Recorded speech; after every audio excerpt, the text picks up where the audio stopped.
Welcome everybody, welcome back. I've got more deck lists and stats for you. This time from Siege of the Core in Belgium.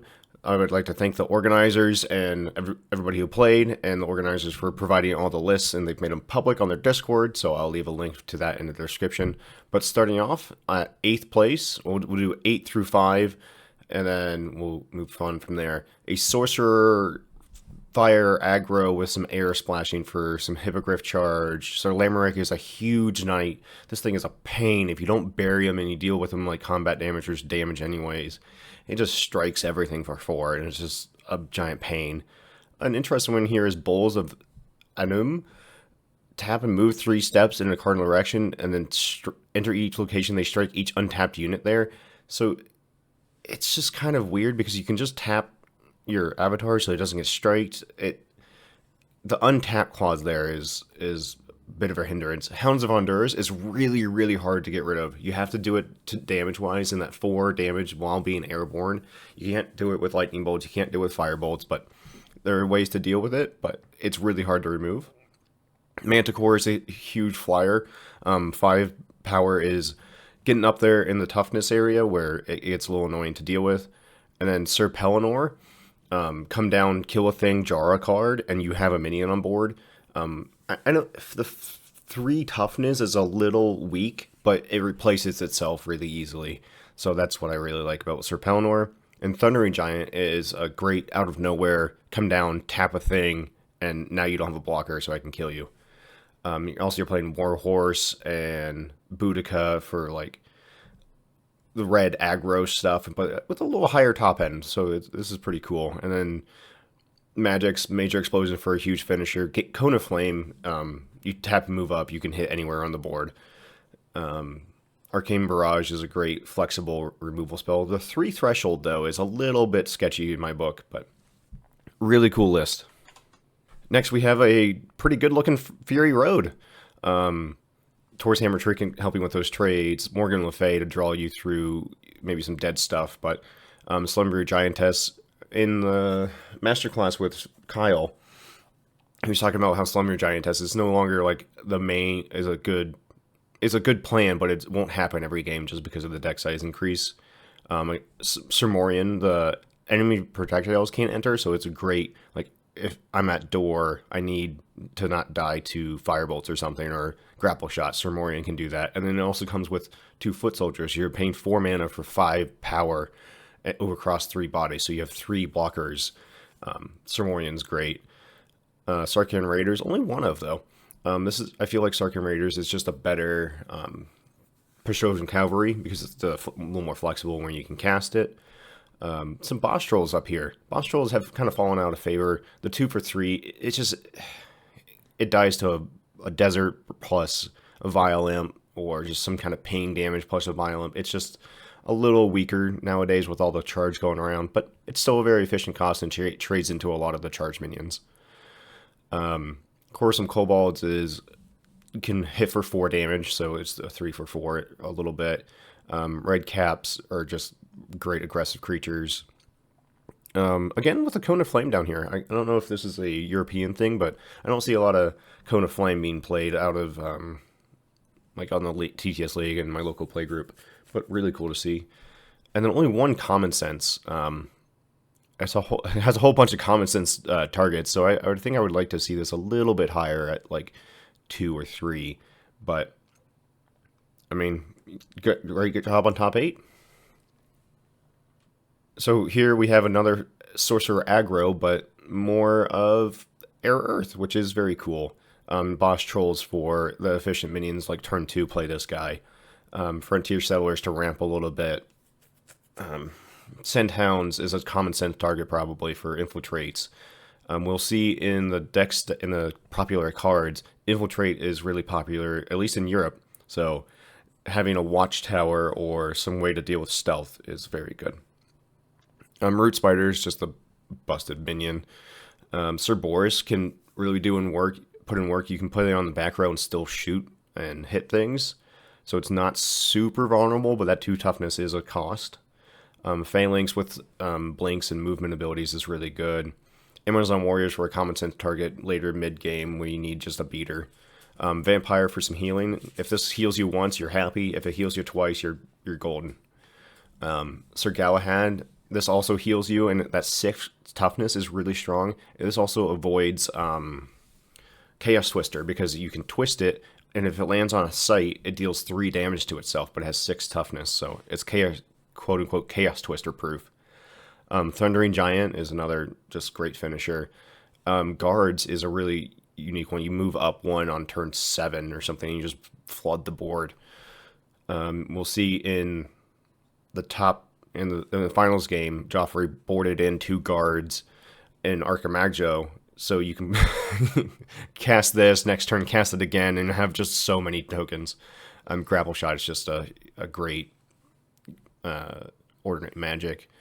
Feast for Crows, again with the finals game, Feast for Crows rips apart Joffrey's hand game 1, so Feast for Crows is huge.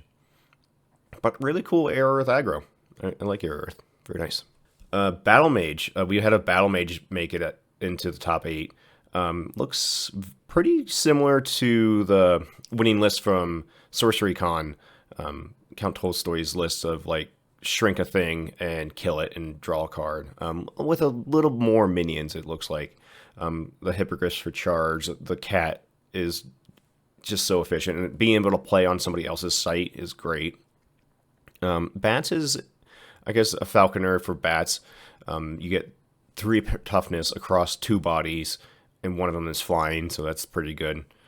Ruler Thule can come out of nowhere. Tor's Hammer Trinket for just trading up a little bit. A Screaming Skull on your Battle Mage, you can just eat through so many minions. And Atlantean Fate is just this is still one of the best cards in the game. You play Atlantean Fate and mess up somebody's threshold and bury everything, and it's just devastating. And then got a Watchtower in here for Infiltrate, so very cool list. So here we have a really interesting Fire Water Sorcerer aggro. Red caps for the aggressive minions, Morgan for more card draw, and you're playing Cat for efficient minion. I do like the 36 minions up here. This is wild. But like I'm finding 30 to 33 minions is my happy spot for a lot of decks I'm making. You just need every card you draw to have some impact on the board. And sometimes like top decking a Grapple Shot when you have no minions on board is just, it sucks. It's like, this is a really good card, but I have nothing to use it with. Boudica here, this is just like, you have 2 minions on board, play Boudica and smack for 6. It's very good. Ruler Thule, again, the water, high-end water, the 5 cards that are like best in water are some of the best in the game, but the rest of water is just what pulls it down a little bit. Self-same to copy some big thing they've just played, or Boudica or something, or Monstrous Lion, and be able to attack efficiently. Sir Mordred, come down, kill a thing, and then when it dies, you can probably kill a thing again because whatever attacks you might live. So Sir Mordred is great. Fire Breathing is an interesting one. Maybe cast by an allied dragon or beast.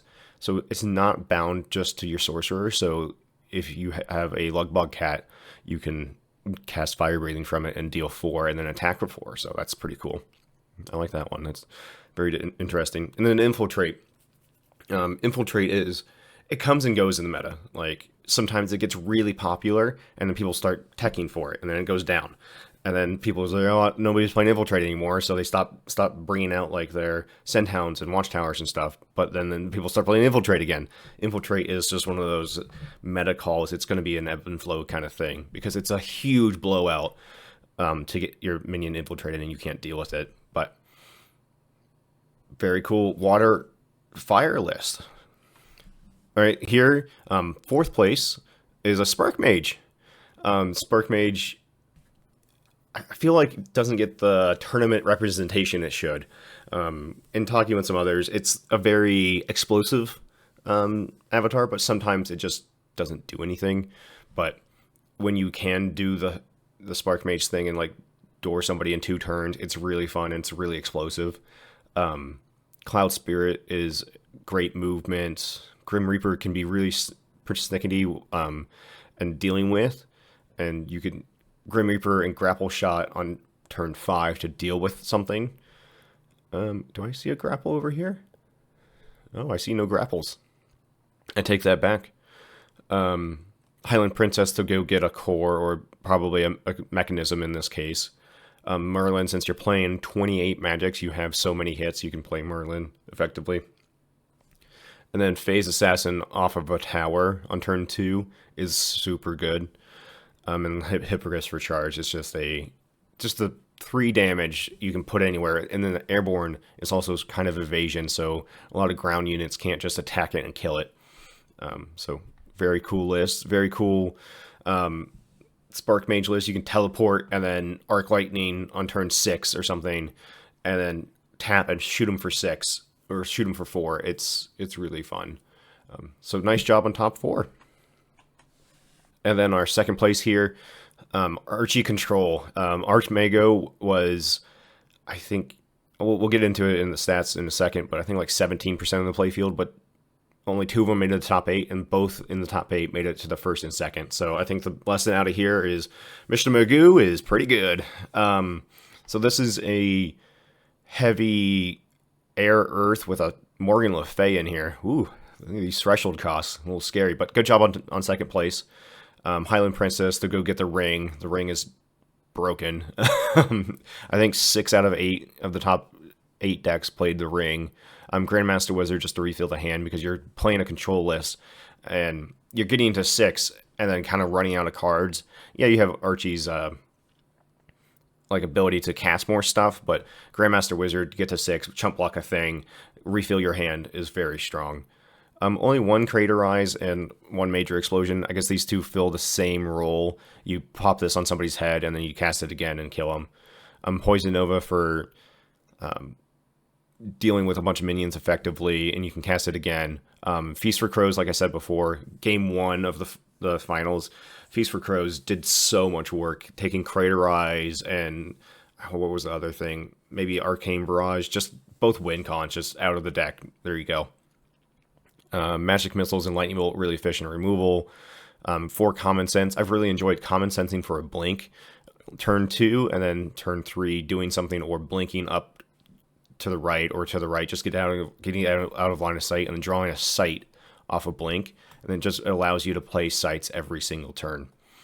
Tithe is a draw 3. I know it says sights, but it's a draw 3, so then you can just keep drawing spells and just playing sights every single turn. I think the only thing I'm worried about here is the triple fire threshold, but really cool Archie list. We'll go to the first place winner here at, I'm pretty sure this was Joffrey. This is playing Archimago as well.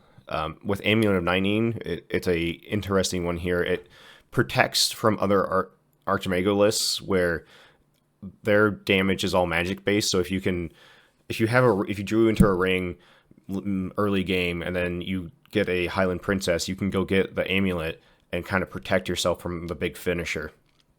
And interesting includes here are Scavenging Fiends to go get your ring again, or an orb or an egg or whatever that somebody has already dealt with. This is just a reanimator for artifacts. Grandmaster Wizard for the same reason as before. Sisters of Avalon, I think, is a great Magoo list, or minion in Magoo, because it's draw a spell, but you also discard a spell, so you gain a third of a card. So it's really saying draw 1 1/3 cards. So Sisters is great. And it's a spellcaster, so sometimes positioning can be important. Pendragon's Legacy is draw 2 if you really wanted it to be. You can cast it again. 3 Divine Healing is huge. This is one of these, represents 14 life. Divine Healing is such a good card, and especially when you play it twice, it just feels so broken. Back in 4020, when I was playing Avatar of Earth a lot, and I would get 2 Divine Healing, I was like, okay, I've almost just secured this game, because it's so much healing. 1 in the Brows is really big. You can dig 14 cards deep and get through a lot of the chaff in your deck if you don't need it for whatever reason. And then Craterize and Arcane Barrage are the 2 big finishers here. and then Chaos Twister for a lot of minions. And then the finals game was best of 3, so the sideboard mattered. We have Border Militia and Guards, and these were two things that Joffrey boarded in after game 1, where Marco Feast for Crows his 2 win cons, so he added 2 more. So Border Militia plus Magoo casting again is really 6 minions, and I'm assuming it's 3 minions per cast. And then Guards is you cast it twice, and you get 16 minions nearby your avatar. Just wild. That's the top 8 list. I will leave the links in the description to go find these, and then we'll move on to top cards played. All right, and then we have the most played avatars here. Mr. Magoo took the event down first and second place. General playfield was only 14%. Top 8 was 2 of them at 25%. Geomancer used to be the big bad guy. Only 7% of the general playfield, and no one made it to top 8. I think this kind of shows the different shift into Magoo kind of card advantage control. Battle Mage took down Sorcery Con, but only 7% of the general playfield. In top 8, I think it was just the one. But that one showed the Battle Mage Shrink the Frog kind of style is the most effective Battle Mage. Sorcerer was at 42% of the general playfield and 50% of top 8, so 4 of them made the top 8, and I think 3 of them got knocked out round 1 of top 8, but Sorcerer always has this really high representation, but kind of fails to win these events. I'm not really sure where it's like lacking. I think it's just the impact of Archimago is a little bit more than drawing a spell. And Geomancer's ability for card advantage but also developing the sight is a little bit more than drawing a spell. Battle Mage, you can kill something and draw a spell. It's just a little bit more impactful than Sorcerer. I still don't like Sorcerer as a general avatar because it's just so generic. It could be literally anything when you're sitting down from it. But Sorcerer at 42% of the general playfield was very popular. And then Druid. Druid is one of the newer avatars I thought I'd included here that was like talked about, and like I don't think people have really broken Druid yet. I'm very interested to see what the TTS League champions have, but Druid is still being figured out. Most played Ordinaries here. Blinks at 40% of the general playfield and top 8 at 60. Blinks are really, really strong because the free movement, I've said it before, movement is better than you think. And then it replaces itself, so you're really paying 2 mana to move nearby somewhere, and that can't be understated. Common Sense, 50% of top 8, 60% of general playfield. Archimago really loves Common Sense because it's gaining you a third of a card every time you play it. Violent was more popular than I thought. Violent had gone down a little bit in a lot of testing I've been doing, where the 2 mana deal 2 is still good, but it doesn't kill everything like it used to when Fury Road was everywhere. Kettletop Leprechaun, I included this one because I really thought Kettletop was a pretty decent card. It's 2 mana for a 2/2 that if you can kill something with it, cool. If you can deal 2 damage with it, cool. But they have to spend resources getting rid of it. Then you draw a sight. They like this. I feel like this is better than Land Surveyor, because Land Surveyor is just a 1/1. It doesn't really matter. It will just die incidentally. Kettletop can actually maybe do something, and then you also have to spend some kind of removal to get rid of it. So I really like Kettletop. Another one I wanted to include here was Lookout. 30% of the general playfield and top 8 at 50%. If you're an heir, just include 2 Lookouts. If you get to see your opponent's hand start or middle of the game, you can really play around much more effectively and set up much better aggressive lines and like forcing your opponent to play awkwardly just because you have extra information. Most played exceptionals here, Warhorse at 37 versus top 8 is 38, so really about the same. Pay 2 mana, move something, but instead of drawing a card, you have a body on board. There's also two damage just out of nowhere, so that could help like turn cycles. Poison Nova, 21 versus 25%, really about the same. It's effectively a board wipe. If you play, like Roaring Turkey just had a video about how to play sites, and you play up one, left and right, and back one, so you have a square, a rectangle of 6 sites you can defend. Poison Nova hits every single one of those sites. So Poison Nova is a 5-mana board wipe. Divine Healing, I think probably because a lot of Mr. Magoo's were out there, but 33% and 25% in the top 8. It will win you the game. It will buy you 2 turns, usually at least 1, and if you can cast it again, it will buy you more. Very good here. Gyre Hippogriffs, 21% of the general playfield, and top 8 was half of the decks had a Gyre Hippogriffs. Gyre Hippogriffs is better than most charge minions right now, I think. Maybe giving Red Cat Prowries a run for its money, but it's better than Sarkhan Raiders or Petrosian Cavalry or all the other 4-mana 3/3 charge because of Airborne. Airborne is so flexible, it's evasion, it's really good. And then Funeral Pyres at 56% and 50%.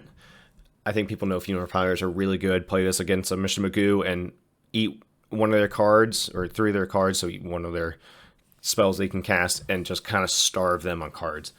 It's a really good strategy for Mr. Magoo. And the most played elites, Valley of Delight was the most played card, I think, overall at 40 or 72%. It goes in every single deck. Unless you're a monocolored deck, I think you just play 2 Valley of Delights because it's really whatever you need it to be. 88% of the top 8, I think that means there's one deck that didn't have Valley of Delights, but Valley of Delights is so flexible. Monstrous Lion, 26 and 25%. I think this kind of shows that aggressive decks are out there, but the control might be just a little bit better. Infiltrate, 35 and 38%. Again, it's one of those things that like come and go. People will start teching for it, it'll go down. People stop teching for it, it'll come back up. Rift Valley, 35% and 25%. Rift Valley in a lot of aggressive decks is a really good summoning sphere. I treat Rift Valley as a utility site in a lot of like fire air decks. I just put 2 Rift Valleys in there, not for the threshold, but for the ability to play my charge minions next to my opponent's avatar. And Grandmaster Wizard, 21 and 25%. It's a really solid card for a lot of control lists. You need this mid to late game to refill your hand and keep being annoying, as control tags are. And then here, the most played unique. General is 63% and top 8 75% for the Ring of Morgan. And the same thing for the Philosopher's Stone. I thought that was really interesting. Ring of Morgan is just as good as Philosopher's Stone, if not better. Yeah, I don't know what else to say about the Ring. The Philo Stone also really good at discounts. Morgan Le Fay at 35% and top 8 50%. Half of the decks in top 8 had Morgan Le Fay in it.